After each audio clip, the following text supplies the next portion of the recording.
Start. Okay, so welcome back. आज हम लोग करने वाले हैं क्वेश्चंस ऑन प्रॉफिटेबिलिटी रेशियोज। इसका क्वेश्चन जो हम लोग क्वेश्चंस करने वाले हैं, ये क्वेश्चन पेपर आपको पीडीएफ में इन योर कमेंट सेक्शन मिल जाएगा। तो स्टार्ट करते हैं question number 1। So question number 1 बोल रहा है you have to find out the gross profit ratio from the following information. ठीक है, सो सबसे पहले ग्रॉस प्रॉफिट रेशियो का हम लोग लिख लेते हैं फॉर्मूला।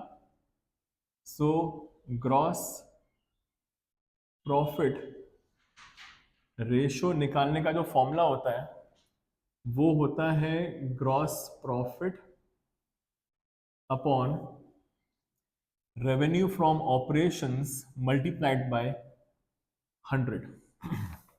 सो ग्रॉस प्रॉफिट निकालने के लिए हम लोग को चाहिए होता है आरएफओ एंड सीओआरएफओ। तो यहाँ पे लिख लेते हैं हम लोग ग्रॉस प्रॉफिट निकालने के लिए रेवेन्यू फ्रॉम ऑपरेशंस में से जब आप cost of revenue from operations minus कर देंगे तो आपके पास ग्रॉस प्रॉफिट आ जाएगा। देखिए रेवेन्यू फ्रॉम ऑपरेशंस तो हमारे पास गिवन है डायरेक्टली 9 लाख, माइनस हमारे पास कॉस्ट की इंफॉर्मेशन नहीं गिवन है। अच्छा, कॉस्ट के लिए आपके पास इन्वेंट्री टर्नओवर रेशियो जरूर गिवन है। अच्छा, इन्वेंट्री टर्नओवर रेशियोज के लिए आप मेरा पुराना वाला वीडियो देख सकते हैं जिसमें हमने आपको एक्टिविटी टर्नओवर रेशियोज पढ़ाया था। सो यहां पे लिखेंगे हम लोग इन्वेंट्री टर्नओवर रेशियो का जो फॉर्मूला होता है दैट इज वो होता है आपका cost of revenue from operations upon average inventories. So यहां पे हमारे पास inventory turnover ratio already given है 8 टाइम्स, तो जगह आपका 8। कॉस्ट हमको गिवन नहीं है। एवरेज के लिए हमारे पास देखिए ओपनिंग और क्लोजिंग गिवन है, दिख रहा है क्या? तो कितना कितना गिवन है हमारे पास? सो हम लोग इससे एवरेज निकाल सकते हैं, that is opening inventory plus closing inventory whole upon 2। So यहां पे आपके पास ओपनिंग डायरेक्टली गिवन है 80,000 की और क्लोजिंग भी गिवन है आपको 1 लाख रुपीज की। होल डिवाइड बाय 2 करेंगे सो आपके पास एवरेज जो निकल के आ जाएगा वो आ जाएगा 90,000। यहां पे पुट कर देंगे हम लोग 90,000। सो हमारे पास cost of revenue from operations, हमारे पास कॉस्ट ऑफ आरएफओ जो आ जाएगी दैट वुड बी 90,000। तो हम लोग इसको कर देंगे क्रॉस मल्टीप्लाई। यहां पे गिवन है आपके पास कॉस्ट ऑफ आरएफओ। सो 9 8 72, तो ये आ जाएगा आपका 7,20,000। 7,20,000 आ चुका है आपका cost of revenue from operations. So इसको यहां पे पुटअप कर देंगे cost of revenue from operations की जगह पर। सो यहां पे आपका जो ग्रॉस प्रॉफिट आ जाएगा 1,80,000। So gross profit 1,80,000 divided by 9 lakh multiplied by 100। इसका आंसर आ जाएगा आपका 1 2 3 4 5 1 2 3 4 5 9 1 9 2 20%। सो मैंने बताया था जैसे कि क्योंकि मल्टीप्लाइड बाय 100 हो रहा है सो यहाँ पे आपका आंसर परसेंटेज में आएगा। नेक्स्ट क्वेश्चन पे आते हैं हम लोग। नेक्स्ट क्वेश्चन थोड़ा सा बड़ा है तो एक काम करते हैं, पहले हम लोग क्वेश्चन नंबर थर्ड सॉल्व कर लेते हैं। क्वेश्चन नंबर 3 सॉल्व कर लेते हैं। क्वेश्चन नंबर 3 बोल रहा है operating ratio of a company, operating ratio जो गिवन है आपको वो गिवन है 60%। समझिएगा प्लीज बहुत ध्यान से। ऑपरेटिंग रेशियो कितना गिवन है आपके पास? 60%। अच्छा, ऑपरेटिंग रेशियो का फॉर्मूला हम लोगों ने देखा था, क्या देखा था फॉर्मूला हम लोगों ने? ऑपरेटिंग रेशियो का फॉर्मूला होता है operating cost upon revenue from operations multiplied by 100। And operating cost निकालने का फॉर्मूला किसी को याद है क्या कुछ? क्या होता है फॉर्मूला ऑपरेटिंग कॉस्ट का? It is cost of RFO, yes, plus operating expenses, incomes नहीं, plus operating expenses minus operating incomes, ये होता है फॉर्मूला। अच्छा कॉस्ट ऑफ RFO का फॉर्मूला क्या होता है? What is the formula to find out cost of RFO? नहीं, opening stock plus net purchases plus direct expenses minus what? Closing stock. So ये होता है आपका फॉर्मूला। अब समझिएगा इस चीज को बहुत ज्यादा ध्यान से। यहां लिखा हुआ है आपके पास कि ऑपरेटिंग रेशियो गिवन है stating whether purchase of goods for 20,000 will increase decrease और will have no change in operating ratio. देखिए क्या होता है कि यहां पे लिखा हुआ है सिर्फ और सिर्फ परचेज ऑफ गुड्स। आपने गुड्स को क्या किया है? परचेज किया है, खरीदा है, उनने सामान बेचने का जिक्र नहीं किया है। तो अगर हमने कोई सामान खरीदा है और अगर वो बिक नहीं पाया है तो हमारे लिए क्या बन जाएगा? वो क्लोजिंग स्टॉक बन जाएगा। हाँ कि ना? सीधी सी बात है। अगर आपने गुड्स परचेज किए और वो बिक नहीं पाए तो वो बन जाते हैं आपके क्लोजिंग स्टॉक। सो अगर आपने गुड्स परचेज किए तो गुड्स परचेज करने से आपका नेट परचेज जो है वो बढ़ जाएगा। सीधी सी बात है। अब अगर नेट परचेज बढ़ेगा तो आपका कॉस्ट ऑफ RFO बढ़ जाएगा। बट यही सामान, यही गुड्स अगर बेचे नहीं जाएंगे तो क्या बन जाएंगे? आपके क्लोजिंग स्टॉक। तो ये आपका परचेज भी बढ़ाएगा और आपका क्लोजिंग स्टॉक को भी बढ़ा देगा। सो अल्टीमेटली आप एक चीज को प्लस भी करोगे और उसी चीज को माइनस भी कर दोगे। सो यहां पे cost of revenue from operations will not change. So यहां पर ऑपरेटिंग जो रेशो है उसका आंसर है सिंपली नो चेंज। अगर आपने गुड्स परचेज किए हैं सो यहां पे आपका operating ratio will not change. समझ में आ गया? जस्ट बिकॉज क्योंकि यहां पे नेट परचेजेस बढ़ गया आपका और उसी से आपका क्लोजिंग स्टॉक भी बढ़ गया होगा। सो ये खत्म हो गया हमारा क्वेश्चन नंबर 3। अब क्वेश्चन नंबर 2 थोड़ा सा बड़ा है, मेरे को पूरा फुल बोर्ड चाहिए होगा, तो आते हैं क्वेश्चन नंबर 2 सॉल्व करते हैं। सो क्वेश्चन नंबर 2, क्वेश्चन नंबर 2 बोल रहा है, क्वेश्चन नंबर 2 में आपको 4 चीजें निकालनी है। सबसे पहली है आपकी earning per share. The first thing is to find out the earning per share. हम लोगों ने जस्ट अभी इसका फॉर्मूला देखा था पिछले वीडियो में। इसका फॉर्मूला होता है net profit, net profit after interest, tax and preference dividend whole upon number of equity shares. ये था फर्स्ट। सेकंड जो हम लोगों को निकालना है that is price earning ratio. Price earning ratio, इसका जो फॉर्मूला होता है प्राइस अर्निंग रेशियो का वो होता है market price of equity shares whole upon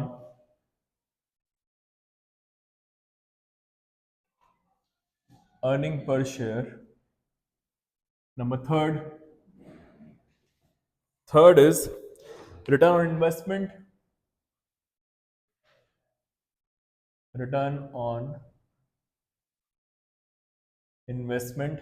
इसका फॉर्मूला होता है नेट प्रॉफिट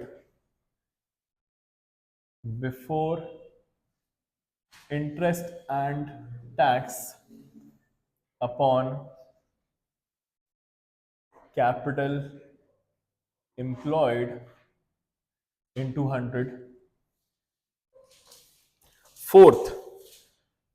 फोर्थ आपके प्रॉफिटेबिलिटी का नहीं है, वो आपके टर्नओवर रेशो का है, पर क्वेश्चन में लिखा गया है तो वो भी निकाल लेंगे हम लोग। सो इट इज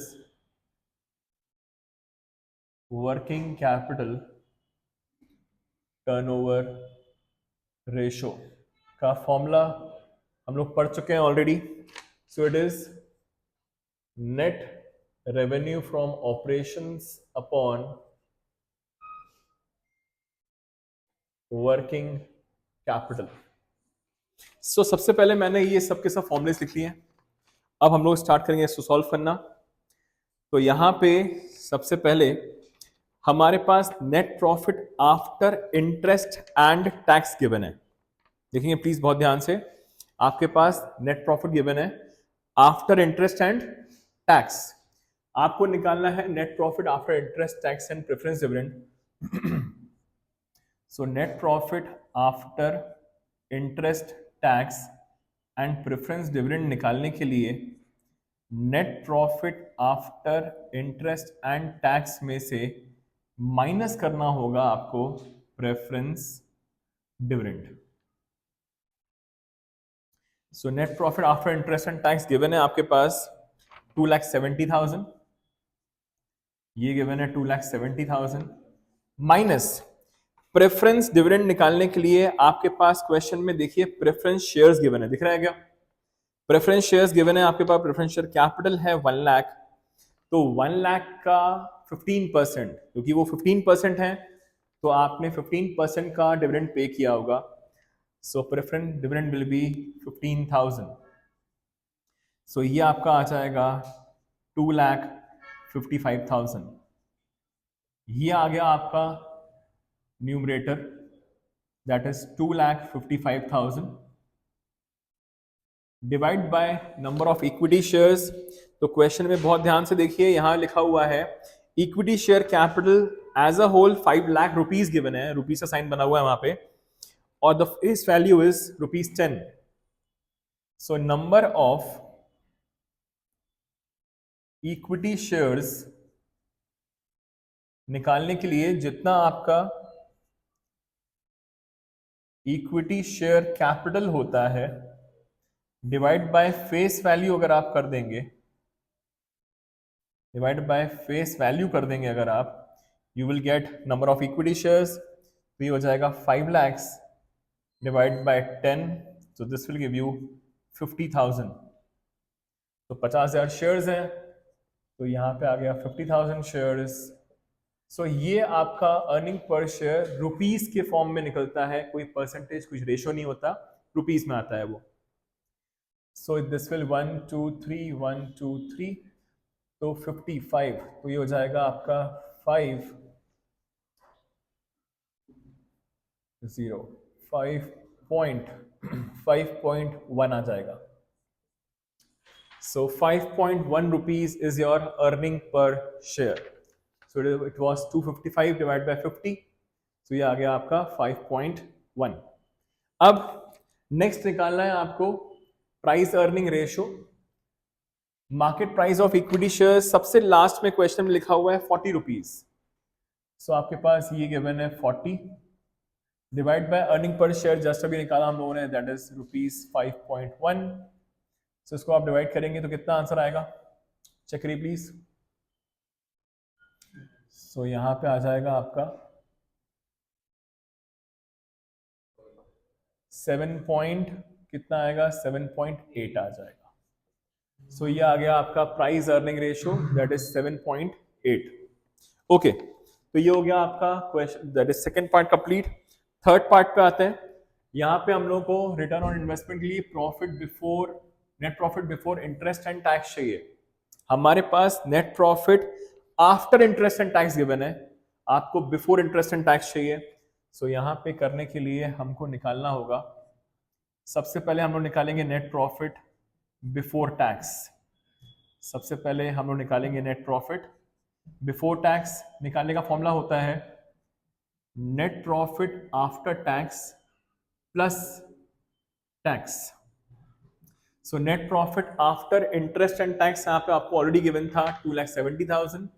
अच्छा, एक चीज का ध्यान रखेंगे कि net profit after interest and tax और net profit after tax is one and the same thing. ठीक है, कितना गिवन है आपको? ये 2,70,000। इसमें प्लस करना है हम लोग को टैक्स। अब टैक्स का देखिए रेट गिवन है 40%, दिख रहा है क्या? अब ये 40% ऑफ व्हाट? तो ये चीज प्लीज लिख के रख लीजिएगा कहीं पे स्टार मार्क करके कि जो टैक्स का रेट 40% होता है वो हमेशा नेट प्रॉफिट बिफोर टैक्स का ही होता है। Is that okay? सो यहाँ पे अगर आपका नेट प्रॉफिट बिफोर टैक्स नहीं है तो इसको हम लोग एक्स ले लेते हैं। 40% ऑफ एक्स मतलब कि ये हो जाएगा 40/100 into x. I repeat, tax हमेशा नेट प्रॉफिट बिफोर टैक्स पे ही निकाला जाता है। सो यहाँ पे इसको अब x सॉल्व कर लेंगे हम लोग, इसको इधर लेकर आ जाते हैं। सो ये हो जाएगा आपका x माइनस यहाँ पे 0 से 0 कैंसिल, 2/5 हो जाएगा ये। सो 2/5 x इज इक्वल टू 2,70,000। सो यहाँ पे एलसीएम आ जाएगा 5, हो जाएगा 5x minus 2x is equal to 2,70,000। तो यहाँ पे x निकालने के लिए क्रॉस मल्टीप्लाई करेंगे तो ये 2,70,000 मल्टीप्लाइड बाय 5, ये ऊपर चला जाएगा और ये 5 में इससे टूट जाएगा तो बचेगा 3 और 3 आ जाएगा आपका नीचे। इसको सॉल्व करेंगे तो ये आ जाएगा आपका 4,50,000 because 2,70,000 divide by 3 will give you 90,000। 90,000 multiplied by 5 will give you 4,50,000। सो ये आपके पास क्या आ गया? नेट प्रॉफिट बिफोर टैक्स आ गया है। आपको निकालना क्या है? Net profit before interest and tax. So net profit before interest and tax के लिए, दैट इज एनपीबीआईटी के लिए, आपको NPBT net profit before tax में प्लस करना पड़ता है इंटरेस्ट। सो यहां पे एनपीबीटी आपका आ चुका था 4,55,000, सॉरी 4,50,000 प्लस इंटरेस्ट। देखिए यहां पे, अच्छा इंटरेस्ट हम लोग किसको पे करते हैं? डिबेंचर होल्डर्स को, बैंक लोन को और पब्लिक डिपॉजिट्स को। तो क्वेश्चन में देखिए हमारे पास इन तीनों में से कोई चीज गिवन है क्या? यस। क्या गिवन है हमारे पास? 10% डिबेंचर्स कितने गिवन है? 4 लाख। तो 4 लाख के ऊपर कितना इंटरेस्ट पे होगा आपका? 40,000। सो यहां पे इंटरेस्ट इज बेसिकली जितने भी डिबेंचर्स हैं उसका 10%, जितने भी डिबेंचर्स है उसका 10%, बिकॉज 10% डिनोट्स दी इंटरेस्ट का रेट। तो 4 लाख का 10% 40,000। तो अल्टीमेटली आपका जो net profit before interest and tax आ चुका है वो आ चुका है 4,90,000 डिवाइड बाय, अब हम लोग को चाहिए अपना कैपिटल एम्प्लॉयड। अब कैपिटल एम्प्लॉयड के लिए, अच्छा कैपिटल एम्प्लॉयड का फॉर्मूला क्या होता है? मैं यहां लिख देता हूं। कैपिटल एम्प्लॉयड निकालने का फॉर्मूला होता है equity plus non current liabilities. अच्छा एक और चीज का ध्यान रखेंगे, इस क्वेश्चन में एक इंपॉर्टेंट चीज डाली हुई है मैंने।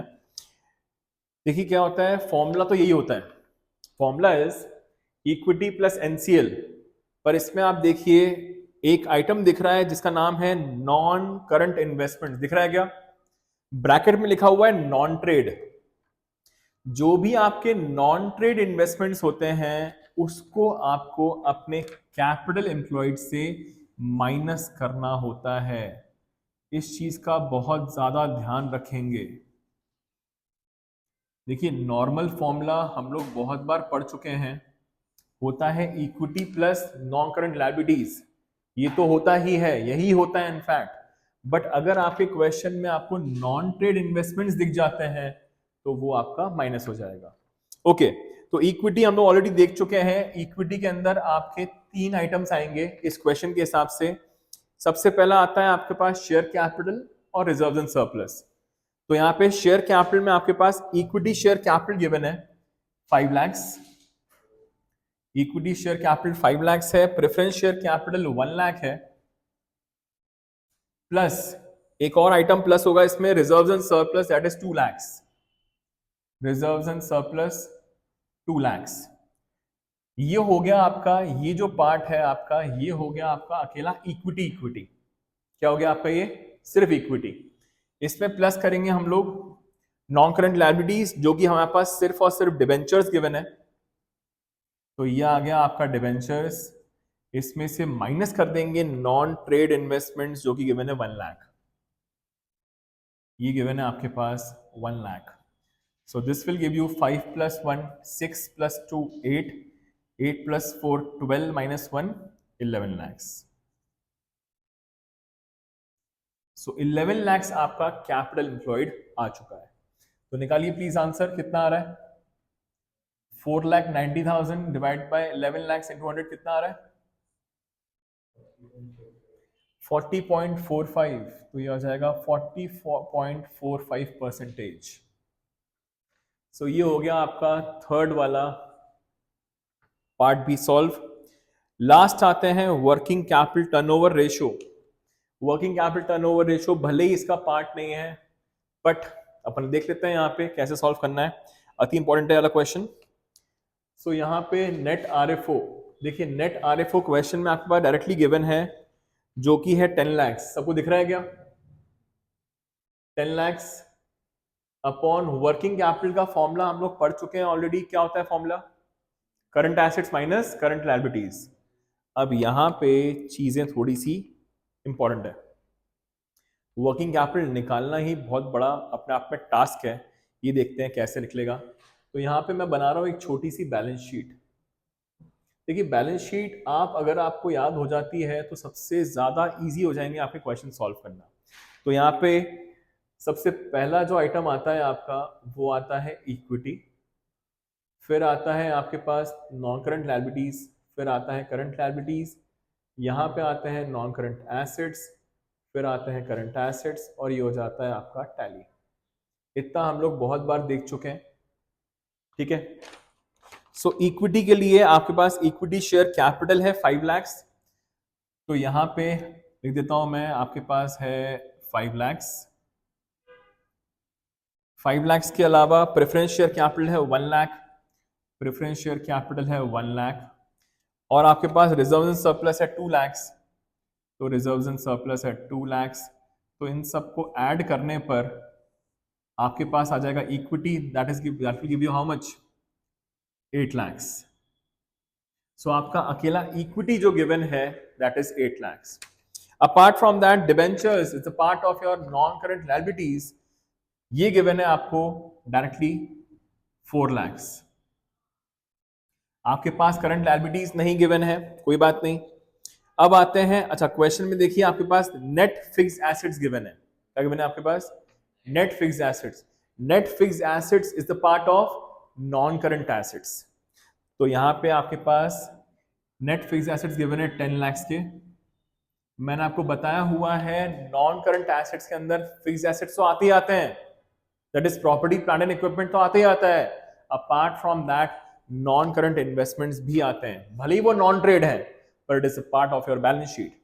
सो ये आ जाएंगे आपके 1 लाख। सो अल्टीमेटली जो नॉन करंट एसेट्स गिवन है आपके पास, वो गिवन है 11 lakhs के। अब जो मेन चीज हम लोग को चाहिए थी वही चीज मिसिंग है यहाँ पे, करंट एसेट्स और करंट लायबिलिटीज। अब क्या किया जाए? सो एक काम करते हैं, इसको हम लोग फॉर्मुलेट कर देते हैं, फॉर्मूले के हिसाब से देखते हैं। हम लोग एक चीज पता है, अगर हम लोग equity plus non current liabilities plus current liabilities करेंगे, हमारा टोटल लायबिलिटीज आ जाएगा। Am I correct? Which is equal to the sum of non current assets and current assets. Am I correct? तो क्या मैं ऐसा लिख सकता हूं क्या? ऐसा पॉसिबल है, क्योंकि इसका टोटल होता है टोटल लायबिलिटीज और इसका टोटल होता है टोटल एसेट्स, और दोनों ही क्या होते हैं? इक्वल होते हैं। So equity plus NCL plus CL is equal to NCA plus CA. अब यहां पर इक्विटी कितनी गिवन है हमको? 8 lakhs plus non current liabilities given है 4 lakhs plus current liabilities given नहीं है, एनसीए गिवन है 11 lakhs और यहां पे प्लस सीए। सो मैं काम ये कर सकता हूं, कि करंट लायबिलिटी को उठाकर उधर भेज देता हूं, तो ये हो जाएगा आपका 8 + 4 12 लैक्स, 8 + 4 12 लैक्स। करंट लायबिलिटीज को उधर भेज रहा हूं मैं और 11 लैक्स को उधर भेज रहा हूं, तो -11 लैक्स। ये हो जाएगा मेरा CA - CL, और इसी को मैं बोलता हूं अपना working capital.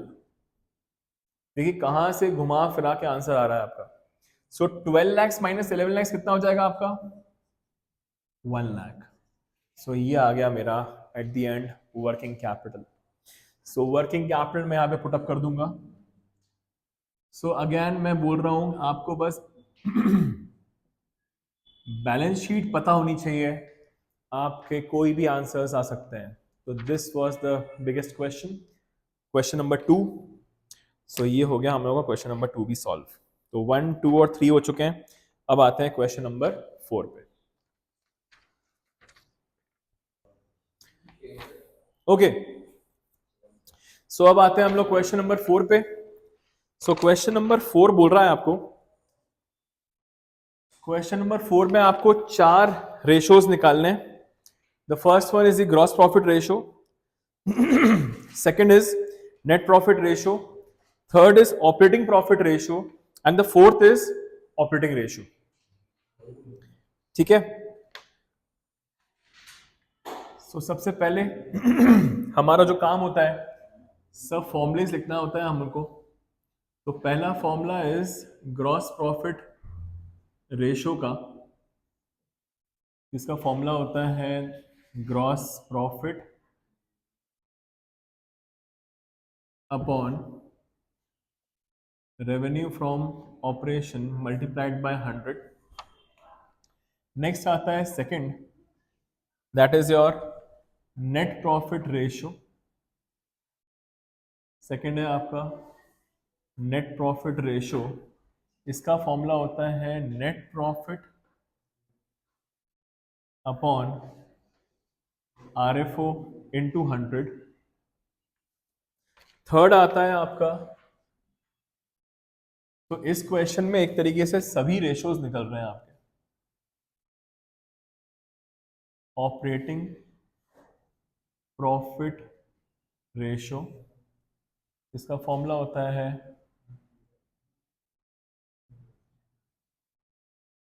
Operating profit upon revenue from operations multiplied by 100।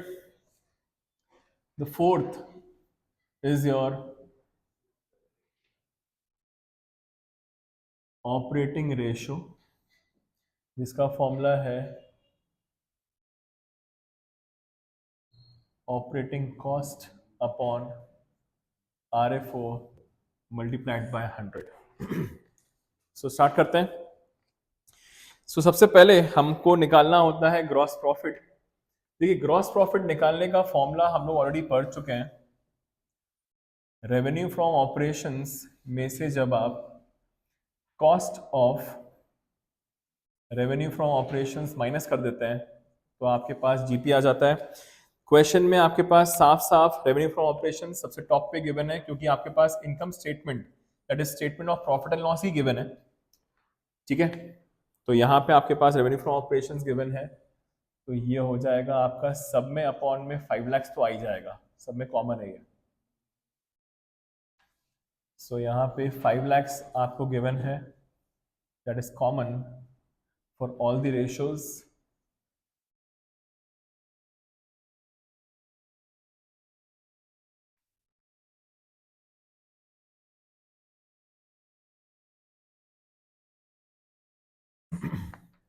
Okay, cost of revenue from operations निकालने के लिए हम यहाँ पे लिख देते हैं formula cost of RFO is equal to, cost of RFO का फॉर्मूला होता है opening stock plus net purchases plus direct expenses minus your closing stock. तो देख लेते हैं हमारे पास आगे गिवन है। क्वेश्चन में अगर आप ध्यान से देखेंगे तो पेज नंबर 2 में चेंजेस इन इन्वेंट्रीज गिवन है जिसके अंदर लिखा हुआ है ओपनिंग एंड क्लोजिंग, दिख रहा है क्या सब लोगों को? सो ओपनिंग इन्वेंट्री इज 40,000, सो आपका ओपनिंग स्टॉक आ गया है 40,000। नेट परचेजेस आपके पास परचेजेस गिवन है ऊपर statement of profit and loss में, दैट इज 2,50,000। अच्छा, डायरेक्ट एक्सपेंसेस हम लोग ऑलरेडी देख चुके हैं पिछले वीडियो में। आपके डायरेक्ट एक्सपेंसेस होते हैं wages, carriage inward, cartage, fuel and power, heating and lightning, और एक और आता है फैक्ट्री रेंट। तो इनमें से कोई एक्सपेंस दिख रहा है क्या आप लोगों को? यस, हमारा एम्प्लॉइज बेनिफिट एक्सपेंसेस में आपको दिख रहा होगा नीचे नोट्स टू अकाउंट्स में वेजेस। तो wages is your direct expenses, ये हो गया आपका wages direct expenses. Apart from that other expenses में आपको दिख रहा होगा कैरेज इनवर्ड। कैरेज इनवर्ड जो दिख रहा है that is your 8,000। Apart from that closing stock भी गिवन आपके पास क्लोजिंग इन्वेंट्री के नाम से 50,000। सो जब आप इसको निकालेंगे 250 माइनस 50 2 lakhs, 240, 256, 264, 2,64,000 आपका कॉस्ट ऑफ आरएफओ आ चुका है। इस कॉस्ट ऑफ आरएफओ को हम लोग माइनस कर देंगे फ्रॉम रेवेन्यू फ्रॉम ऑपरेशंस, तो आपके पास 2,36,000 रुपीज का ग्रॉस प्रॉफिट आ जाएगा। सो ये आ गया आपका 2,36,000। इसको आप निकालेंगे इसका आंसर सिंप्लीफाई करके, सो ये हो जाएगा आपका 23, मतलब कि 47.2%। 5 4 23, 36, 7, ठीक है, 2 correct. 47.2% is your gross profit ratio. Next निकालना है हम लोग को नेट प्रॉफिट रेशियो। तो नेट प्रॉफिट देखिए, नेट प्रॉफिट आफ्टर टैक्स आपके क्वेश्चन में डायरेक्टली गिवन है 1,26,000 है। तो 1 2 3 1 2 3 1 2 1 2 ये कट गया, सो ये आ जाएगा आपका 25.2%। 2 जा 5 जा 2 जा, ठीक है, 25.2%, बहुत ईजी था ये। नेक्स्ट आता है आपका क्या? Operating profit ratio. अब यहां पर ऑपरेटिंग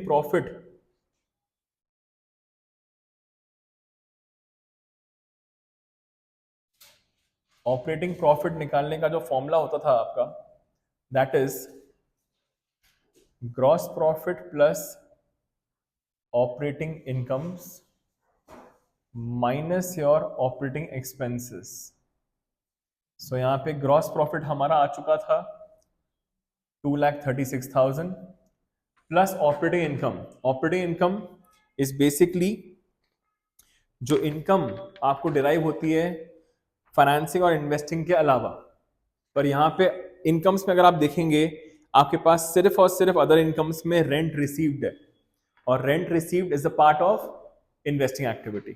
सो यहाँ पे operating incomes is 0 minus operating expenses की बात करेंगे हम लोग। सो ऑपरेटिंग एक्सपेंसेस में आपके पास आ जाएगा वेजेस, हम लोग ऑलरेडी कर चुके हैं, तो ये आ जाएगा सैलरी।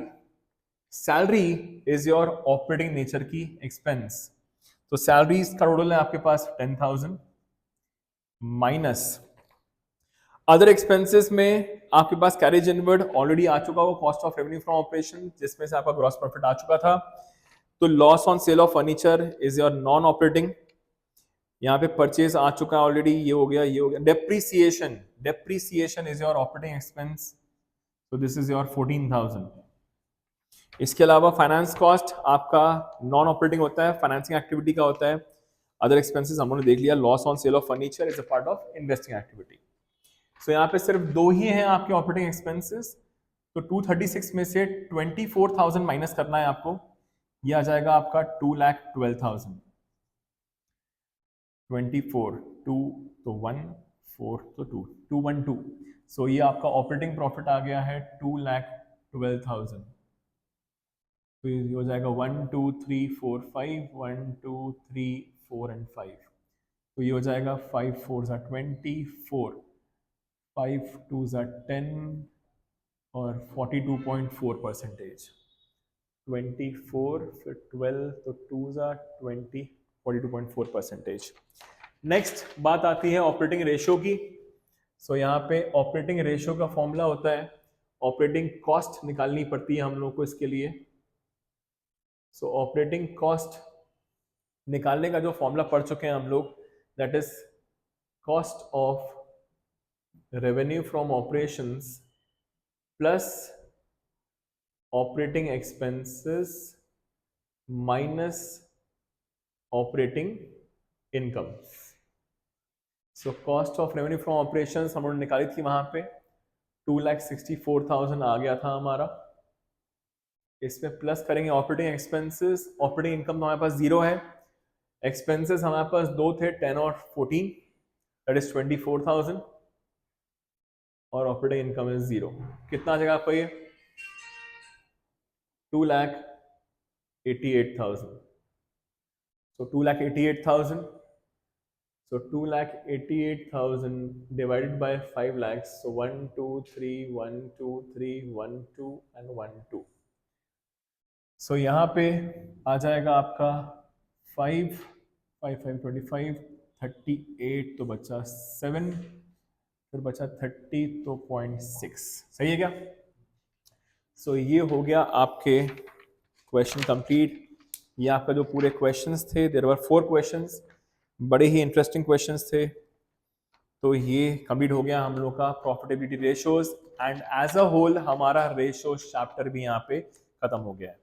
नेक्स्ट क्लास में अब हम लोग पढ़ेंगे comparative and common size. Thank you so much.